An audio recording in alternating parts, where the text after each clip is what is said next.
Hello and welcome to Sports Fan Entertainment as the Tennessee Titans beat the Indianapolis Colts on Monday Night Football. The Titans are 3-3, and look, people, I'm happy. Now, real quick, I wasn't able to make my Week 6 picks and predictions video because I was off on a respite. I was off on a vacation, off on a field trip, and I was completely off the grid. But I tweeted before this game, if Mariota plays, we got this. If he doesn't, we're screwed. And you saw in this game, that was pretty much true. Marcus Mariota came, he saved the day, and without him, this game would have been lost, man. Jacoby Brissett would have continued to eat us up. Matt Castle would have done nothing, and this game would have been lost. But Marcus Mariota, this is our guy. This is how valuable he is. And whenever he's playing, things just tend to go the right way. And this is why I was telling everybody not to freak out last week. That, hey, you know what, guys? We're still fine. Don't freak out that we got our asses kicked by the Houston Texans. I still like our chances, and guess what? We're 3-3, we're 2-1 against the AFC South, and we are on top of the AFC South. Now, yes, the Jaguars and the Texans have the same records that we do, but we have a better divisional record, and we have the Cleveland Browns next week, while the Houston Texans have the Seattle Seahawks in Seattle off of a bye week in 2 weeks. So, I think we're good, okay? Now, we have some things to work on. We're not very good right now. The good thing is, I don't think much of the league really is right now. The Patriots are barely beating the New York Jets. The Steelers are winning 1 week, losing another horribly. The Chiefs are like the best team in the league. The Eagles too. Really? Everyone's kind of figuring themselves out. As long as you can just get the W on the win sheet at the end of the day, you're okay. And then by November and December, and especially in January, if you make it, it needs to be set. You need to know your identity. You need to know how good you are, and you need to be rolling. We can get there. Right now, things are not great. Okay, the offense is inconsistent at best. Okay, we saw some inconsistencies today. Nothing but field goals in the first half of this football game.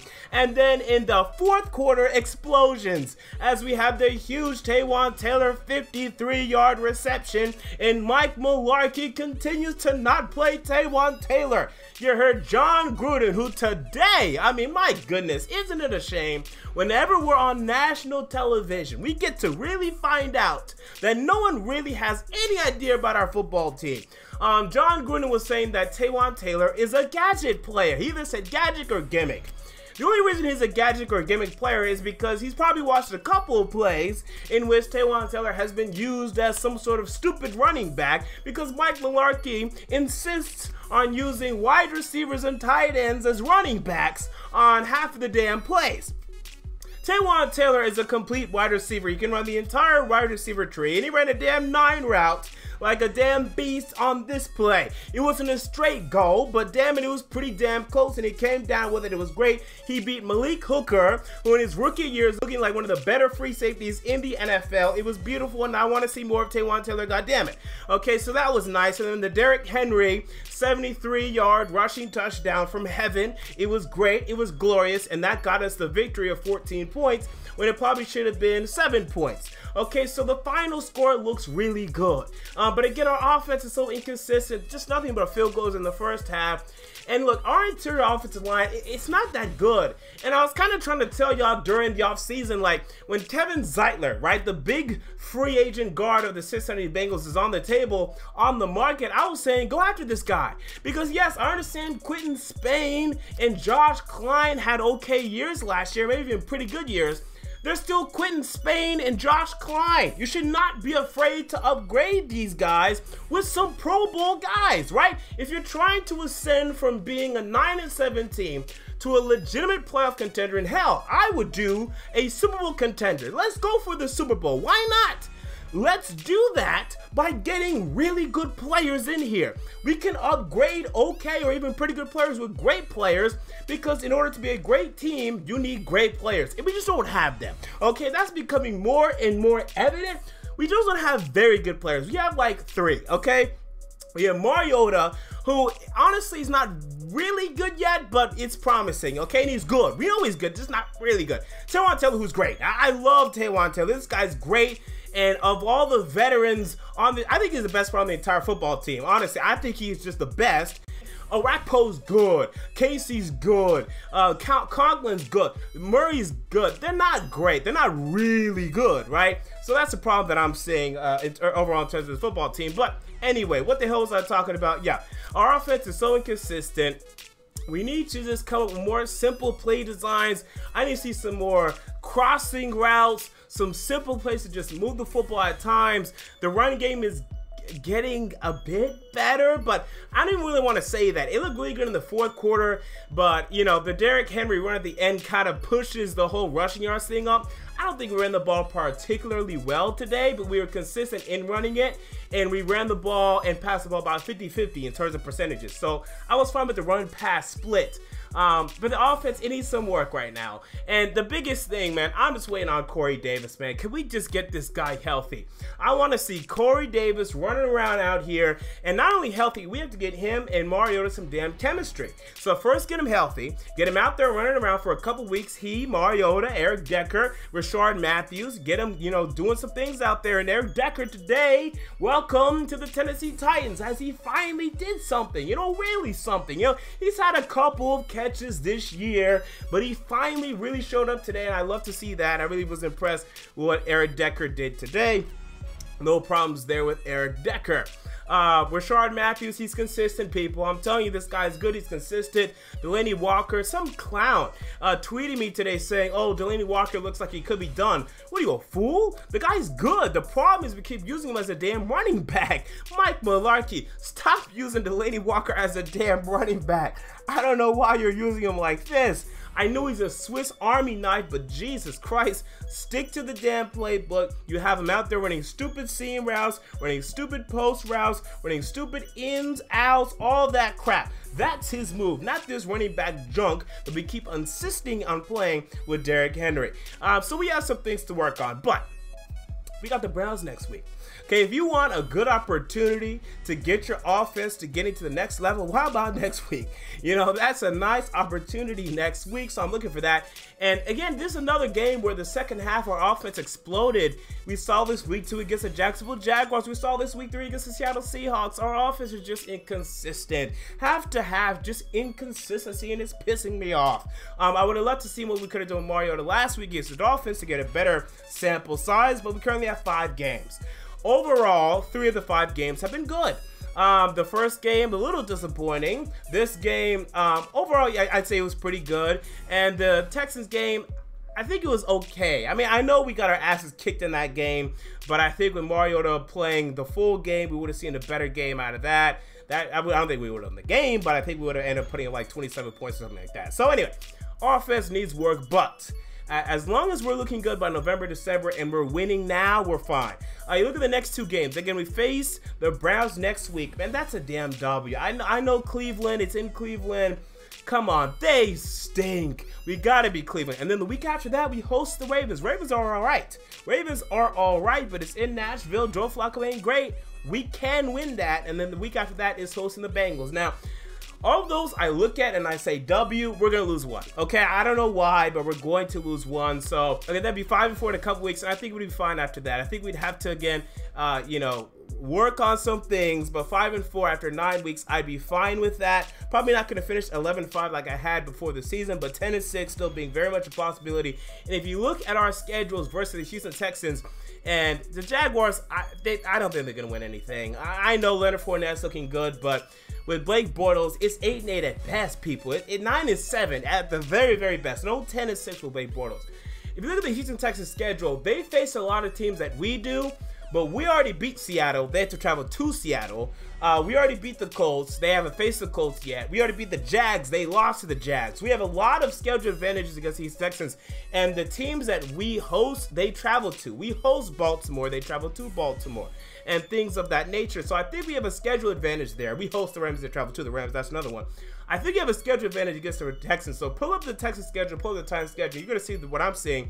We have a distinct schedule advantage versus the Houston Texans. they could end up being the better team by year's end as just an empirical talent, but we could have the easier schedule that could push us over the edge, but we're going to have to beat them in December. I can't remember if it's week 15, 16, 17, whatever. We're going to have to beat them then. But for now, continue to tread water. Stay above sea level, okay, stay above eye level, if you will, and just continue to go down the season, winning games when we need to, like tonight. It wasn't pretty, but we got the damn W. We're 3-3, and I still think at the end of the season, it's going to be 10-6. Tennessee Titans win the AFC South. On to the defense real quick, and then I'll get out of here. Adoree Jackson, let's start with him. Another good game from Adoree Jackson, and this is what I'm trying to tell you people. Look at his stats. There were no stats. He had 2 tackles, okay? No pass defended, whatever. But you know what I actually did, what I encourage you people to do whenever you try to bring up stats when it comes to cornerbacks was ridiculous? Actually watch the damn tape. If you actually watch the tape from what I saw, haven't watched the coach's film yet, obviously, the guy was covering well. He was covering T.Y. Hilton well on a couple of plays, covering Dante Moncrief well. Whenever Dick LeBeau would allow our cornerbacks to actually be within 10 yards of the wide receivers, by the way, Dick LeBeau, I've been watching you on that. You need to improve that, my goodness. This was another good game from Adoree Jackson, so I hope that he's improving.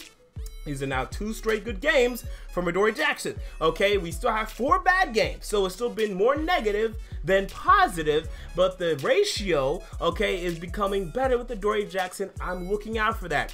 Good games from Logan Ryan and LaShawn Sims. I liked our pass defense today. Our coverage was good. Again, when Dick LeBeau actually let them cover, when he didn't have or force them into being 10 yards off of the damn line of scrimmage. Jesus, LaShawn Sims is actually playing well, people. Logan Ryan's damn near had a forced fumble in this game. And speaking of forced fumble, Avery Williamson, welcome to the 2017 Tennessee Titans. And this guy has done nothing this year. He's been invisible. He's done nothing. He's been awful. But he finally showed up, similar to last year, how he showed up against the Denver Broncos in that week 13-14 game, whatever it was, when he stripped the ball in that game that led us to victory. This one was a big fumble in this game. Jack Doyle of the Colts, you stink. Okay, he had a fumble in this game, had an incomplete pass that could have been a fumble. He stinks. But Avery Williamson, okay, you deserve a round of applause from me for that. Continue that, do more of that. And speaking of inside linebackers, Jayon Brown, he had a couple of, nice coverage plays today. I want to say he had a pass breakup. The other one wasn't technically a pass breakup, but it was pretty damn close to it. And Wesley Woodyard with the game-saving play. And this is what I asked for from Avery Williamson. It's amazing what you can do when you diagnose a play before the damn play. Okay, when you have play recognition, you're able to diagnose things before they happen, and you're able to bring someone back, when you're able to bring someone down behind the line of scrimmage. It's amazing what can happen. As Wesley Woodyard saved the game by tackling Jacoby Brissett behind the line of scrimmage. Technically, it was technically a sack, okay, and saving us the damn game. Thank you, Avery Williamson, for that. Or no, sorry, thank you, Wesley Woodyard, for that. Avery Williamson, do more of that, please, and thank you. Other than that, Gerald Casey, he was okay. Brian Orakpo, I don't know. He ain't bringing it this year. He had the big strip sack week 2 against the Jacksonville Jaguars, but he's just been inconsistent. And Derek Morgan is again invisible. I mean, Derek Morgan is gone again, people. I mean, last year he was good, but he looks like the Derek Morgan of old. And I'm saying, and I said this offseason, but I'm going to really stress this upcoming offseason. We got to get a big-time defensive player, okay? I don't care if it's a defensive lineman or an outside linebacker. We got to get someone that can stop the run and rush the passer well, and I mean really well. We need a Von Miller, we need a Fletcher Cox, or someone that's going to end up being a Von Miller or a Fletcher Cox or someone of that sort, okay? If we need to draft him in the first round, fine. If we need to pay somebody some big bucks, good, because we need that. We don't have consistent playmakers on defense. We just don't, okay? And the one playmaker we did have in Jason McCourty is off in Cleveland, getting 3 interceptions and 2 forced fumbles this year. Why we ever let this guy go, I'll never understand. Just to save $7 million for what? Whatever. Our quarterbacks can't intercept crap. Ty Smith maybe leading this team in interceptions right now. I think he is. Okay, so, you know, this is not good. We need some more playmakers in the secondary and especially in the front seven. There's just no consistent playmakers in the front seven. Gerard Casey's the most consistent, and even he's struggling. I mean, at times, he's overall good, okay? But we need a big-time defensive player. We want to win a Super Bowl eventually, right, guys? Eventually. Obviously, this year not going to happen. Eventually. We're going to need a big-time guy. We need a Luke Kuechly, a Von Miller, a Fletcher Cox, or somebody, because we ain't got that guy. And until we got that guy, we ain't going to win a Super Bowl. I'm telling you that right now. Okay, so there you go. Those are my thoughts on the Week 6 game against the Indianapolis Colts Monday Night Football game. Titans get it done. Primetime football. And John Gruden. Okay, one more thing on John Gruden. Why he was so awful today. I will never understand why people continue to use this rhetoric that Marcus Mariota is not a pocket passer. I think he proved it today. As he stayed in the damn pocket and he threw that football, boy, Marcus Mariota was good. 23 of 32, over 300 passing yards. Yes, he had one interception. That was on DeMarco Murray for not blocking the John Simon, the outside linebacker, well. Mariota's freaking good, and he proved it with that 53-yard passing touchdown to Taywan Taylor. This is our quarterback, and he is a pocket quarterback. God damn it. Watch the tape, John Gruden. Until next time, this has been MJ of Sports Fan Entertainment, and I'm out. See you all later.